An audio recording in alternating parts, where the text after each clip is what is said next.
Hey guys, it's Tim Miller from the Bulwark. The legal news is coming fast and furious thanks to the lawless uh, Donald Trump second administration and their activities. And so I already taped with Ben Wittes on a bunch of stuff this morning, but I wanted to bring back in Ryan Goodman, who is co-editor over at Just Security, also a law professor at NYU, to talk about a couple breaking stories and something that they've been reporting on as well. How you doing, Ryan?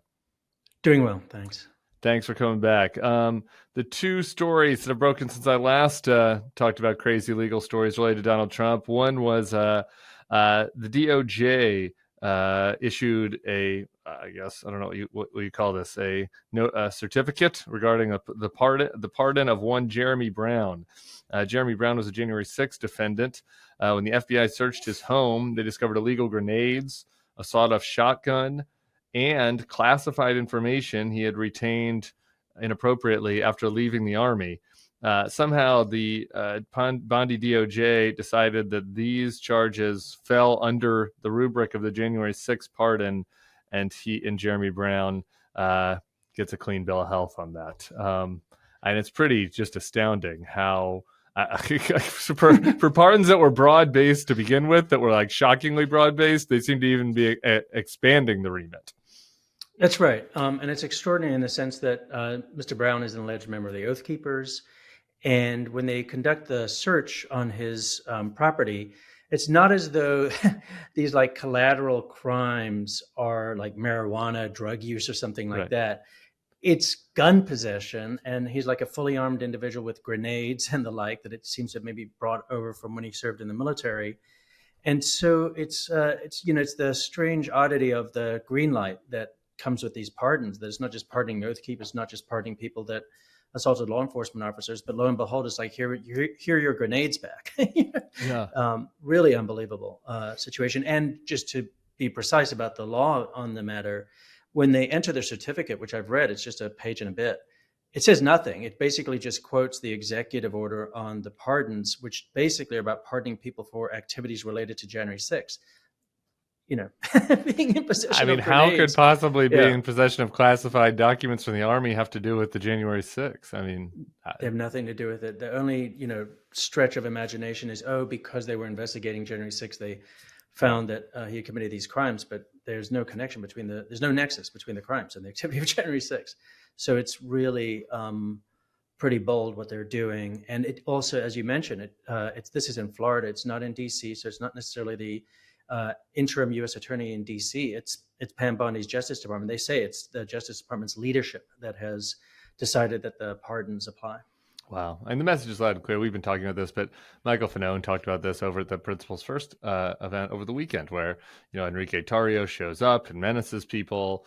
There's a bomb threat. We don't know the provenance of that. But like the message when you're saying to people, well, you get a clean bill of health for your grenades at home, and, we're not going to, we're going to pardon you if you're doing these actions on behalf of the president, is, that to at least implicitly, if not explicitly, send the message to these folks that they can go and cause problems. And we saw that over the weekend at the Principal's First Conference.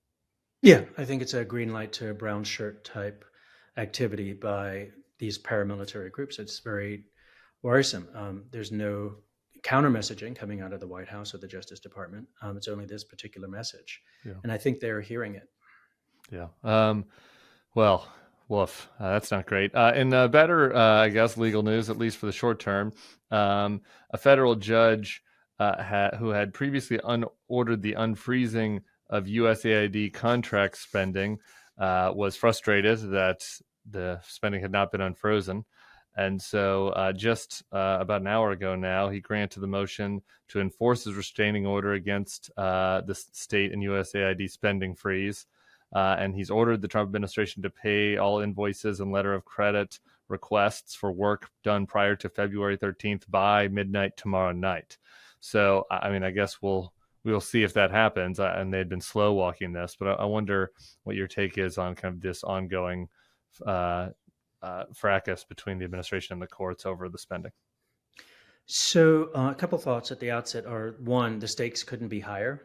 To me, the suspension of USAID contracts to people around the world in the millions who depend on that for their lives is deeply concerning. And when you now have a judge repeatedly issuing restraining orders in order to get the USAID to unfreeze the funds, and they're not doing it, raises the other issue, which is like, how close are we to that bullseye where the Trump administration is going to defy court orders? Now, they're in court in a certain sense, trying to say that they are complying or trying to comply, but it's beyond imagination at a certain point where we are. And the frustration by the judge is not just the lack of compliance, but according to Kyle Cheney's social media thread, the judge is also asking the attorney before them, can you tell me that you have unfrozen the funds since we last met? And the attorney's response back is, quote, "I'm not in a position to answer that," end quote, which is just extraordinary. They can't even certify that they're complying. So I think this particular judge is kind of losing patience, and then in fact has accepted the emergency motion that was submitted yesterday from the plaintiffs. Partly that comes with affidavits about all of these grantees that are saying within the week, we're having to fold up shop and the like. Yeah. So stakes couldn't be higher, and we really are approaching that point of non-compliance with judicial orders. Part of the reason the lawyer might not be able to answer the question about whether they've paid is there was the Washington Post story this morning by Matt Bai. I don't know if you saw this, where Absolutely. Rubio in the White House was saying to issue some of these payments, not all these USAID payments underneath this judge's order, but there were select payments that in PEPFAR and Ukraine aid, emergency aid, that they wanted them to unfreeze, and random DOGE staffers were blocking it. So they might not even, because they've taken control of the payment systems. Yeah, it's a really important piece. I hope people read it. And in fact, that's Matt Bai's language. He says that it's tightly controlled by these DOGE folks. Yeah. And they, in fact, shut everybody out of the system, which is consistent with the emergency order yesterday, because part of the emergency order says that people have been shut out of the system. There's only one person that they've designated to even make the payments. And the other piece of this that's really important, I think, for folks to understand is the Matt Bai reporting on this, what he's found, is also consistent with the idea that DOGE is controlling USAID. That, in fact, as you just said, the Secretary of State, right, by decree, according to Matt Bai, has ordered the disbursement of the funds. Then they got approval from the leadership of USAID to disperse the funds, and the DOGE people are blocking it. That's so important because it actually, I do think, puts booster rockets on one of the most important pieces of litigation, which is to say DOGE and Musk are exercising a form of control over these agencies that is totally unconstitutional. And to me, that's one of the most important cases to watch, which is that they should be bounced out completely because they're in violation of the Appointments Clause. Is that possible? I mean, I guess it'd have to go to the Supreme Court, but I think it goes all the way to the Supreme Court. But so far, there are 3 judges that are strongly intimating that they're in favor of that kind of an approach. So Judge Chutkan bounced out would mean what kind of approach? Bounced out would mean what? Oh, okay. It means that they do not have authority to exist, that he is exercising authority as the head of an agency that should be an advice and confirmed position. And the test is significant government authority, and you kind of have to show that they're making the decisions. So that's why the Matt Bai piece is, for example, important. But Judge Chanya Chutkan recently rejected a TRO, but in the rejection, she has this bulky paragraph that basically says she is leaning in favor of the plaintiff's argument that this is a violation of the Appointments Clause. Yesterday, there was a case and there was a hearing before a judge on DOGE's access to the Treasury Department. It wasn't centrally a question before the judge, but the judge said, this looks like a violation of the Appointments Clause. How do you have this kind of access to the Treasury Department? So that's another reason why the Matt Bai piece about the idea that these DOGE actors can actually override the Secretary of State might say that, the whole thing is in violation. And the question for us lawyers in a certain sense is, if they were to actually bounce DOGE and Musk out by saying that they're not exercising constitutional power, the remedy is the actual big question, because the remedy might mean that you have to actually reverse their decisions, because the decisions that they've made all along the way have been in exercise of unconstitutional authority. One more question back to the USAID case. Just in the process, for not those of us non-lawyers, it's how does this work? Let's say the payments don't go out tomorrow night by midnight. The grantees are filing affidavits to the court? Do they have they have lawyers representing them? What's the process right now?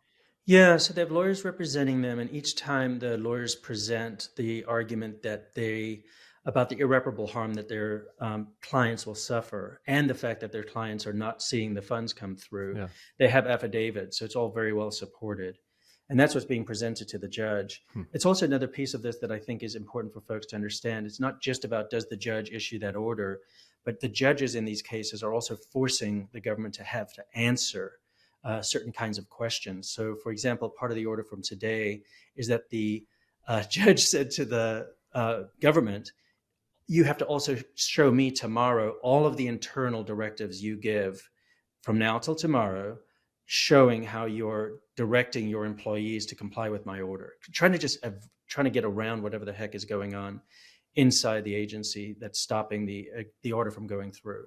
So I think that's another piece of it. Yeah. One other topic I wanted to get to with you, because we haven't covered it to the level that it merits, is the firings over at the Department of Defense. You at Just Security, your colleague wrote under the headline, "How the Pentagon Personnel Firings Threaten Our Apolitical Military." Front of mind concern is the removal of the JAGs and their legal advice on the domestic deployment of U.S. military. It's a lengthy piece, goes into this stuff in detail, so I'm wondering what the big takeaways are for you. The biggest takeaways for me are that the senior lawyers in the Army, Navy, and U.S. Air Force that Pete Hegseth is saying that he's going to remove, those are individuals that are supposed to be politically insulated. They're supposed to serve 3-year terms and not be kicked out by any stretch of the imagination beforehand. So for Pete Hegseth then to go into Sunday News on Fox and say, we want an apolitical military, this is the politicization of the military. That's number one. Number two, Hegseth is now being approached both by that journalist and then also by other journalists yesterday, in which he has said part of the reason he wants to remove these people is because he doesn't want them to be roadblocks, which is like, roadblocks to what? To President Trump's agenda. But these are people who are supposed to abide by just their legal analysis. And I think what's deeply concerning is that why would he want to remove the top lawyers? Best idea I have is, and concern, it's about, as you just mentioned, it's about the domestic use of the military. So maybe against protests or the like, because these are the people who would be the bulwark against the abuse of power. So that's the deep concern. And another one is, I'd like a journalist to follow up and say to him, so you say that these are the wrong people for the job. Tell me why. Like, what's a legal order that they have ever analyzed that you think was wrong? And I think the point is that what he wants in there instead are loyalists. Another thing that he also said on Fox News Fox News, is he said that he wants to change the way in which these people are promoted in the future. That's dictated by statute. And the only way I can think of him wanting to change it is for him to get involved. And he's the political appointee. So to very much politicize the promotion of these kinds of individuals, which is supposed to happen through a promotion board of their peers, that's another concern. So it really is this deepening concern of not just like the weaponization that we've been discussing in the Justice Department, but, lo and behold, the weaponization of the military. And if we're thinking about the backsliding from democracy, that's got to be one of the deepest concerns for Americans. Do the JAGs themselves have legal remedy, do we think? Yeah, they can very well, they might be able to sue. There's also statutory rules that say that there should be no interference from any Department of Defense official with the legal advice of the JAGs. And I think they could sue on that basis too, in part because these 3 JAGs are still in place. They haven't actually been fired yet, but he has said he's looking for their replacements. So I think that there's a lot for them to hold on to in that regard. And that's a healthy work environment. Exactly. The direct Secretary of Defense calling you a jag-off, telling you you're about to get fired, you're standing in the way of everything, and meanwhile you got to, I guess, clock in. Yeah, and I'll just mention one other thing that comes to mind for me in thinking about what just happened in the last 72 hours at the Defense Department. In December of 2024, the New York Times had a really good report. And in it, they said that the Trump transition team, in vetting people for senior positions in the Pentagon, were asking the applicants, do you think Trump won the 2020 election? And what are your views on January 6th? Wow. And the applicants that failed to answer in the MAGA way didn't get the job. And they had the deep sense that there was a right answer, and the right answer was the MAGA answer. That's what I worry most about. Like that's exactly who I would imagine Pete Hegseth and Donald Trump would want to fill the ranks with, which are people that have satisfied some kind of loyalty test like that. Alarming stuff. Thanks for popping on, Ryan, and getting us up to speed. And we will be talking to you again soon. Everybody go check out Just Security for deeper dives on this and much more. Hey, YouTube fam, if you want to support the Bulwark, the best way to do it is by becoming a YouTube Bulwark Plus member. The Bulwark is truly independent. We have no corporate overlords. We're not settling any dumb lawsuits with Trump. By joining, you help support our work, and you can get a bunch of perks right here on this platform. Ad-free content, bonus videos, live streams, and some emojis of me, which I guess some people want. So come join, come hang out, become a Bulwark YouTube Plus member, and I'll be seeing you in the comments. So behave.